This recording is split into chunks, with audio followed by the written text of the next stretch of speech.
Hello, जय हिंद।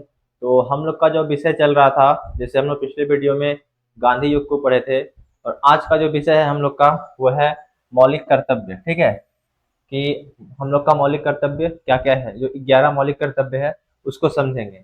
और इससे पहले मैं बता दूं, पहले मैं एक छोटा इंट्रो देता हूँ कि ये किस किस एग्जाम में काम आएगी। तो अगर आप वनडे एग्जाम में यूज करते, जैसे मान लीजिए वनडे एग्जाम में एसएससी का जो एग्जाम होता है, ठीक है, एसएससी के एग्जाम के लिए बहुत जरूरी है।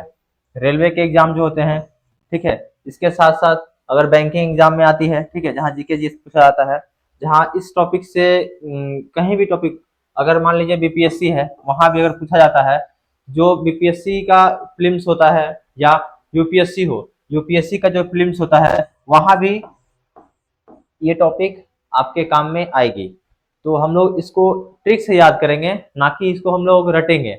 हम इस प्रकार से आपको समझा दूंगा कि आपको फिर दोबारा कहीं और भटकने की जरूरत नहीं पड़ेगा। आप बस इसी को एक दो बार देख लीजिएगा, आपका दिमाग में पूरा बैठ जाएगा। इस तरह से मैं ट्रिक से आपको समझाऊंगा। हम लोग कैसे समझेंगे, तो अल्फाबेट के अनुसार, ठीक है, ABCDEFGH, इस तरह से हम लोग समझेंगे। और इसको आपको एक शॉर्ट नोट्स जैसा काम आएगा। आप इसको कॉपी में नोट डाउन कर लीजिएगा। चाहे आपको कोई पीडीएफ का जरूरत होगा तो मैं पीडीएफ भी प्रोवाइड करा दूंगा। मेरा कहना यही रहेगा कि आप खुद से नोट डाउन कीजिएगा और उसको बार बार रिपीट कीजिएगा। तो हम लोग स्टार्ट करते हैं, ठीक है। आज का जो टॉपिक है हम लोग का मौलिक कर्तव्य। इसमें हम लोग देखिए क्या करेंगे। जैसे क्या होता है कि आपके साथ भी होता होगा कंफ्यूजन, हमेशा क्या होता है कि परीक्षा में जो पूछा जाता है कि चौथा मौलिक कर्तव्य कौन सा है, ठीक है, इस प्रकार से पूछा जाता है। सातवां मौलिक कर्तव्य क्या कहता है, ठीक है, इस प्रकार से पूछा जाता है। फिर लिखा है ना, सामाजिक सांस्कृतिक किस नंबर पर आते हैं, इस प्रकार से अगर पूछा जाता है, ठीक है, तो आपको आज के बाद इस प्रकार का प्रश्न कभी परेशान नहीं करेगा। देखिए, हम लोग स्टार्ट करते हैं, किस प्रकार से पढ़ेंगे। अल्फाबेट है ना, अल्फाबेट के अनुसार हम लोग अक्षर विधि की तरह इसको ट्रिक से याद करेंगे। जिसमें लिखा गया ना कि हम हर मौलिक कर्तव्य को अंग्रेजी वर्णमाला अल्फाबेट के एक अक्षर से जोड़ेंगे, ठीक है।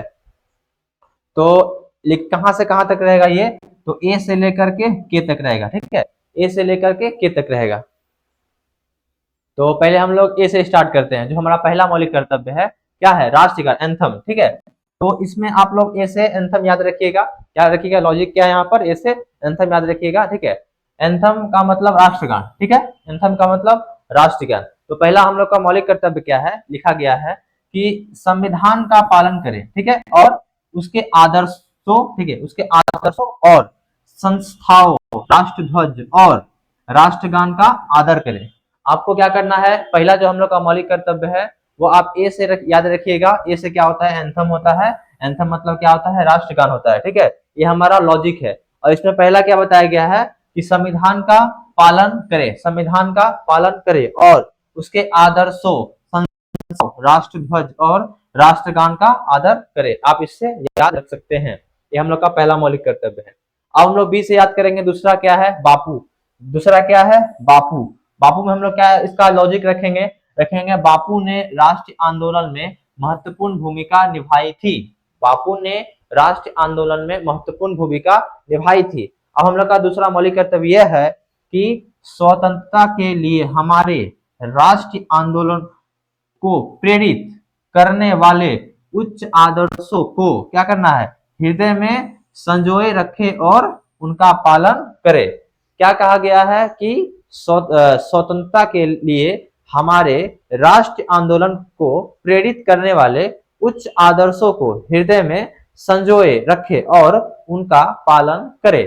आप इसको लॉजिक से याद रखिएगा, बापू, जो हमारा दूसरा मौलिक कर्तव्य है। हम लोग तीसरा देखते हैं। तीसरा क्या है, कंप्लीट यूनिटी, संपूर्ण एकता। तीसरा आप याद रखिएगा सी से, क्या है, सी से। पहला हम लोग ए से देखे थे, दूसरा बी से बापू देखे थे, तीसरा क्या है, कंप्लीट यूनिटी। सी से मतलब क्या है, कंप्लीट यूनिटी, संपूर्ण एकता। लॉजिक क्या है, यानी देश की पूरी एकता और अखंडता। लॉजिक क्या रहेगा यहाँ पर, देश की क्या है, पूरी एकता और अखंडता। आप याद रखिएगा, भारत की प्रभुता, एकता और अखंडता की रक्षा करे और उसे अक्षुण्ण बनाए रखे। ये हमारा क्या है, तीसरा मौलिक कर्तव्य है। तीसरा मौलिक कर्तव्य क्या है कि भारत की प्रभुता, एकता और अखंडता की रक्षा करे और उसे अक्षुण्ण बनाए रखे। अब देखिए जो हमारा चौथा मौलिक कर्तव्य क्या है, अब इसको डी से क्या रखिएगा, डी से रखिएगा डिफेंस, डिफेंस यानी कि रक्षा। चौथा मौलिक कर्तव्य क्या है, डी से डिफेंस, डिफेंस मतलब रक्षा, डिफेंस का मतलब रक्षा, देश की रक्षा। अब आपको याद रखिएगा जो चौथा हम लोग का मौलिक कर्तव्य है वो है कि देश की रक्षा करे और आह्वान किए जाने पर राष्ट्र की सेवा करे, आह्वान किए जाने पर राष्ट्र की सेवा करे, ये हम लोग का चौथा मौलिक कर्तव्य है। देखिए हम लोग क्या पढ़े हैं, देखिए पहले हम लोग ए से पढ़े थे राष्ट्रगान, आप ध्यान रखिएगा पहला मौलिक कर्तव्य ए से एंथम याद रखिएगा, ठीक है। दूसरा हम लोग को बापू याद रखना है, ठीक है। तीसरा हमको क्या याद रखना है, कंप्लीट यूनिटी, संपूर्ण एकता। चौथा जो हम लोग को याद रखना है वो है डिफेंस, ठीक है। हम लोग पांचवा को देखते हैं, पांचवा हम लोग को याद रखना है ई से क्या होता है, समानता, मतलब इक्वलिटी, समानता, ठीक है। समानता को आप लिखिएगा, समाज में समरसता और समानता होनी चाहिए, समरसता और समानता होनी चाहिए समाज में, ठीक है। अब इसको इस तरह से ध्यान रखिएगा कि भारत के सभी लोगों में क्या होना चाहिए, समरसता, ठीक है, समरसता और समान भ्रातृत्व की भावना का निर्माण करे। क्या लिखा गया है कि भारत के सभी लोगों में समरसता और समान भ्रातृत्व की भावना का निर्माण करे, जो धर्म, भाषा और प्रदेश या वर्ग पर आधारित सभी भेदभाव से परे हो, ठीक है, सभी भेदभाव से परे हो, ऐसी प्रथाओं का त्याग करे जो स्त्रियों के सम्मान के विरुद्ध हो। हम लोग का जो पांचवा है वो क्या है, पांचवा यही कहा गया है कि भारत के, आप इसको ध्यान रखिएगा ई से, आप इसको ध्यान रखिएगा ई से, ठीक है। ई से मतलब क्या है, इक्वलिटी मतलब समानता, और इसमें क्या कहा गया है कि भारत के सभी लोगों में समरसता और समान भ्रातृत्व की भावना का निर्माण करे, जो धर्म, भाषा और प्रदेश या वर्ग पर आधारित सभी भेदभाव से परे हो, ऐसे प्रथाओं का त्याग करे जो स्त्रियों के सम्मान के विरुद्ध हो। ये हम लोग का पांचवा है। अब हम लोग छठा देख लेते हैं, छठा क्या है, फैंसी कल्चर, ठीक है, एफ से फैंसी कल्चर, एफ से फैंसी कल्चर मतलब संस्कृति। आप ध्यान रखिएगा, एफ से जो है वो क्या रखिएगा, छठा हम लोग का है संस्कृति। इसमें लिखा गया है कि हमारी मिलीजुली संस्कृति, सामाजिक संस्कृति, हमारी मिली, लॉजिक क्या है, हमारी मिलीजुली संस्कृति, क्या लिखा है, सामाजिक संस्कृति। आप यहाँ यही बोलिएगा, इसका जो हम लोग का छठा जो है यह है हमारी सामाजिक संस्कृति की गौरवशाली परंपराओं का महत्व समझे और उसका परीक्षण करे। ये हम लोग का क्या है, छठा है। छठा मौलिक कर्तव्य क्या है, संस्कृति में हम बोलिएगा कि हमारी सामाजिक संस्कृति की गौरवशाली परंपराओं का महत्व समझे और उसका परीक्षण करे। अब सातवां क्या है, सातवां रखिएगा इस जी से क्या है, सातवां क्या है, जिसे ग्रीन मतलब पर्यावरण, पर्यावरण में लिखिएगा ग्रीन का मतलब पर्यावरण, जैसे वन, झील, नदी, ये हम लोग का क्या है, सातवां में बताइएगा कि प्राकृतिक पर्यावरण की जिसके अंतर्गत वन, झील, नदी और वन्य जीव, ठीक है, वन्य जीव क्या करना है, उनका क्या करना है, रक्षा करे और उसका संवर्धन करे तथा प्राणी मात्र के प्रति दया भाव रखे। ये क्या है, हम लोग का सातवां है, जिसमें लिखा गया है कि जी आता है सातवें नंबर पर। सात में क्या चाहिए, पर्यावरण, आपको ध्यान रखना है। जी से क्या आता है, ग्रीन मतलब पर्यावरण, जी से क्या आता है, सातवां नंबर जी से क्या आता है, देखिए हम लोग जब लॉजिक रीजनिंग पढ़ते हैं तो वहां पर हम लोग इस तरह से टिक लगाते हैं ना, ये 7 हुआ, जी का मतलब क्या है, 7 होता है, ये है ना, जिससे आपको 7 जैसा दिख रहा है, आप यही ध्यान रखिएगा। जी मतलब क्या है, ग्रीन, और इसमें हम लोग को क्या बताया, मौलिक कर्तव्य है सातवां नंबर पर कि प्राकृतिक पर्यावरण की जिसके अंतर्गत वन, झील, नदी और वन्य जीव हैं, रक्षा करे और उसका संवर्धन करे तथा प्राणी मात्र के प्रति दया भाव रखे। ये हम लोग का सातवां है। अब आठवां क्या है, देखिए आठवां जो है ये एस से याद रखिएगा, क्या क्या है, ह्यूमैनिटी, इसमें क्या लिखा है, मानवता या मानववाद, मानवता या मानववाद, मानववाद और विज्ञान की सोच। इसमें आप बताइएगा, आठवां में बताइएगा कि वैज्ञानिक दृष्टिकोण मानववाद और ज्ञानजन तथा सुधार की भावना का विकास करे, सुधार की भावना का विकास करे। आप इसको एच से याद रखिएगा, ये हमारा आठवां हुआ। अब इसको किस तरह से याद रखना है, एच को देखिए, ये देखिए आठ जैसा बन जाता है ना, एच देखिएगा, इसको ऊपर से ऐसे मिलाएगा तो 8 जैसा बन जाता है, ठीक है, 8 जैसा बन जाता है। आप इसको इससे याद रखिएगा।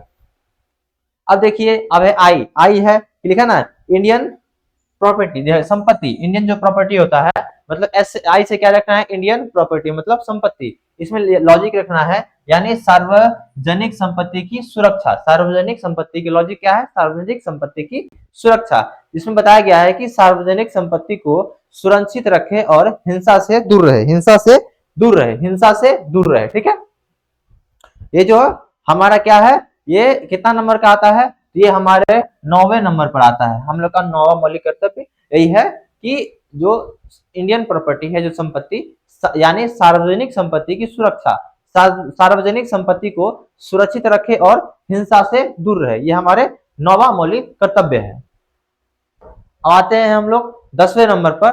10 में क्या लिखा है, जे से क्या होता है कि ज्वाइंट एक्टिविटी, मतलब सामूहिक गतिविधि, सामूहिक गतिविधि। जैसे क्या होगा, ज्वाइंट एक्टिविटी, सामूहिक गतिविधि। ठीक है, इसमें लॉजिक है साथ मिलकर, ये मतलब सामूहिक आगे बढ़ना। सामूहिक मतलब क्या होता है कि सभी को लेकर के आगे बढ़ना, साथ मिलकर आगे बढ़ना। इसमें लिखा गया ना कि व्यक्तिगत और सामूहिक गतिविधियों के सभी क्षेत्र में उत्कर्ष और लिखा ना, व्यक्तिगत और सामूहिक गतिविधि के सभी क्षेत्रों में उत्कर्ष की ओर बढ़ने का सतत प्रयास करे, जिससे राष्ट्र निरंतर बढ़ते हुए उपलब्धि की नई ऊंचाई को छू सके। ठीक है, यहाँ हम लोग का क्या है, 10वां जो है, 10 में लिखा गया है जे, मतलब ज्वाइंट एक्टिविटी, सामूहिक गतिविधि। 10वां मौलिक कर्तव्य है कि व्यक्तिगत और सामूहिक गतिविधियों के सभी क्षेत्रों में उत्कर्ष की ओर बढ़ने का सतत प्रयास करे, जिससे राष्ट्र निरंतर बढ़ते हुए उपलब्धि की नई ऊंचाइयों को छू सके।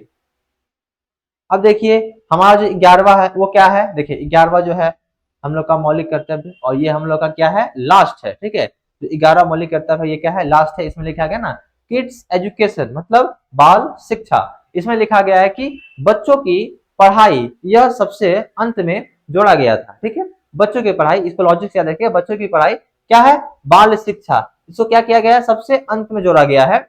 ये लिखा गया यदि माता पिता या संरक्षक हैं, यदि माता पिता या संरक्षक है 6 वर्ष से 14 वर्ष तक की आयु वाले अपने यथास्थिति बालक या प्रतिपाल्य के लिए शिक्षा के अवसर प्रदान करे। यह हम लोग का 11वां मौलिक कर्तव्य है। ठीक है, इसको बाद में जोड़ा गया था। अब इसको 2 बार वीडियो को देखिएगा, फिर आपको दोबारा कभी मौलिक कर्तव्य के बारे में कंफ्यूजन नहीं रहेगा। अब देखिए, अब हम लोग समझेंगे महत्वपूर्ण परीक्षा के अनुसार जो तथ्य है उसको समझेंगे। यहाँ लिखा गया है भाग 4A। ठीक है, ये बताया गया है यहाँ पर। फिर आर्टिकल है 51 क। ठीक है, फिर लिखा गया है कि क्या ये मूल संविधान में थे, तो इसका जवाब क्या होगा कि नहीं, मूल संविधान में मौलिक कर्तव्य नहीं थे। स्टेटमेंट में आपसे पूछा जा सकता है, मैंने कहा था ना कि अगर एसएससी का एग्जाम देते हैं तो वहां सीधा डायरेक्ट क्वेश्चन पूछता है एसएससी। ठीक है, अगर वहां पे एसएससी का एग्जाम में डायरेक्ट सीधा सवाल पूछता है। ठीक है, लेकिन एसएससी का जो सीजीएल का जो मेंस एग्जाम होता है, चाहे यूपीएससी का प्रीलिम्स एग्जाम होता है या बीपीएससी का एग्जाम होता है, उसमें क्या होता है कि आपको स्टेटमेंट पूछा जाएगा। ठीक है, तो वहां पे ऐसा बोला जा सकता है कि क्या जो मूल कर्तव्य है, ये क्या लिखा है कि मूल संविधान में थे, आपसे ऐसा पूछा सकता है। लेकिन आपको क्या स्टेटमेंट देना है, नहीं, ये मूल संविधान में नहीं थे। अब देखिए लिखा गया महत्वपूर्ण परीक्षा तत्व भाग 2 में लिखा गया है कि 42वां संविधान संशोधन अधिनियम 1976 10 कर्तव्य जोड़े गए। ठीक है, स्वर्ण सिंह समिति द्वारा। ठीक है, अब देखिए यहाँ कुछ महत्वपूर्ण परीक्षा तथ्य तीसरा है। इसमें बताया गया है कि स्रोत जो है लिखा है सोवियत संघ। ठीक है, जो कि अब क्या है, रूस। अब रूस से नाम से पहले क्या था, ये सोवियत संघ था। अब प्राकृतिक में लिखा है कि गैर बाध्य योग। ठीक है, गैर बाध्य योग। इसमें लिखा है गया कि इनके पालन ना होने पर कोई व्यक्ति सीधे न्यायपालिका में नहीं जा सकते हैं। जैसे मूल अधिकार में अगर किसी का मूल अधिकार का हनन होता है तो सीधा न्यायपालिका में जा सकते हैं, लेकिन ऐसा मूल कर्तव्य में नहीं होता है। आपको सिर्फ यही बात को ध्यान रखना है। देखिए अब लिखा है 11वां कर्तव्य कब आया, तो लिखा गया ना कि 86वां संविधान संशोधन अधिनियम 2002।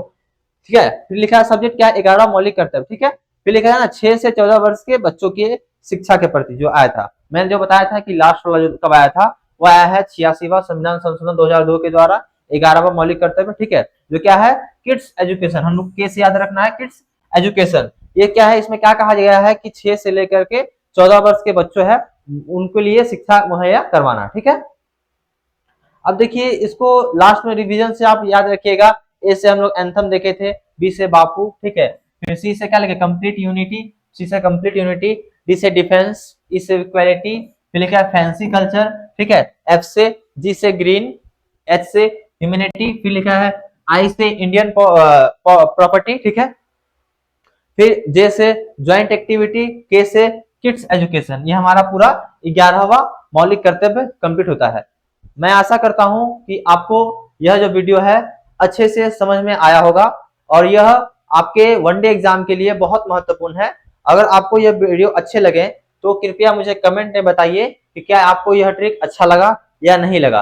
अगर वीडियो में कुछ खराबी भी रहती है तो आप मुझे कमेंट में बता सकते हैं, मैं अगले वीडियो में उसको सुधार करूंगा। ठीक है, मिलते हैं फिर नेक्स्ट वीडियो में नेक्स्ट टॉपिक के साथ। अगर आप हमारे पिछले वीडियो को नहीं देखे हैं जो गांधी युग का है, आप तो उसको जाकर के देख लीजिएगा, क्योंकि वहां से भी एक प्रश्न पूछा जाता है। मौलिक कर्तव्य से भी अगर प्रश्न पूछा जाएगा तो आपका यहाँ से वो प्रश्न हल हो सकता है। मैं 100% तो नहीं कहूंगा, लेकिन अगर 80% कह सकता हूं कि अगर प्रश्न आएगा तो आप कर सकते हैं। और 100% इसलिए नहीं कहूंगा क्योंकि अगर आप पढ़ते हैं तो आपको एलिमिनेशन जो टेक्निक होता है उससे आप अगर थोड़ा मोड़ा भी टॉपिक पढ़े रहेंगे तो आपको कुछ आइडिया रहेगा, तो उससे भी आप लोग कर पाइएगा। मिलते हैं फिर नेक्स्ट वीडियो के साथ, नेक्स्ट टॉपिक के साथ। ठीक है, धन्यवाद।